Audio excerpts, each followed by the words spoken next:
విశ్వక్ సేన్ గారికి మైక్ ఇచ్చేస్తున్నాను నేను. నమస్తే నమస్తే. ఇక్కడ ఉన్న వాళ్ళకి అందరికీ నమస్తే. ఆల్మోస్ట్ కాదు 1 year అయిపోయింది మిమ్మల్ని అందరిని చూసి. సో చాలా రెస్పాన్సిబుల్గా ఈసారి వస్తే ఖచ్చితంగా మీకు మంచి సినిమా ఇవ్వాలని ఇంటెన్షన్తోనే లాంగ్ గ్యాప్ తీసుకొని ఉండే.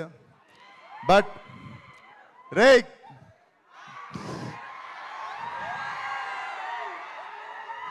నేను ఇక్కడ లేనంత వరకేరా, నేను ఇక్కడ లేను. వన్స్ నేను వచ్చిందో నేను ఇక్కడనే ఉన్నట్టు.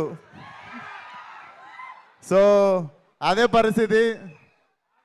So cinema definitely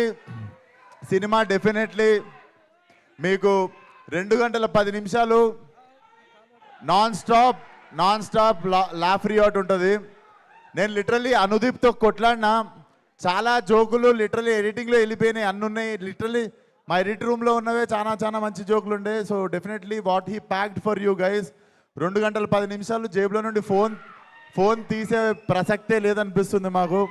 so Feb 13th compulsory మీ ఫ్రెండ్స్ ఫ్యామిలీ అందరితో పాటు వచ్చేయండి. కడుపుబ్బా నవ్విస్తాం అండ్ మాట మీద నిల్చుంటాం. థ్యాంక్ యూ సో మచ్ అందరినీ. Feb 13th థియేటర్లో కలుస్తా. ఇవన్నీ గలీజ్ అనిపిస్తారా నాకు? కాదు విశ్వక్ గారు, కాదు సంవత్సరం క్రితం చూసి ఇప్పుడు చూసి మారిపోయిన విశ్వకం చూసినట్టు లేదు. మైక్ ఇస్తే ఇష్టం వచ్చినట్టు అందరినీ తిట్టేసి ఇష్టం వచ్చినట్టు ఆరగెంట్గా బిహేవ్ చేసిన విశ్వక్ లేకుండా ఒక అనుదీపం చూసినట్లేదు ఇప్పుడు మీకు విశ్వక్లో. సినిమా కూడా అలానే ఉంటుంది, చక్కగా నవ్విస్తాడు. ఈసారి ఏమి ఎవరిని తిట్టాము, చక్కగా నవ్విస్తాడు ఈసారి 2 గంటలు. ఖచ్చితంగా థియేటర్కి వచ్చి ఎంజాయ్ చేయండి. Thank you so much. Rose day అంట, రోజ్ మీకే. ఏంటి ఒక్క నిమిషం ఆగండి. ఏంటి డైలాగా విశ్వక్ గారు చెప్పాలా? మధ్యలో ఒక్క 2 నిమిషాలు బ్రో చెప్పినప్పుడు రావచ్చు కదా. Okay, thank you so much.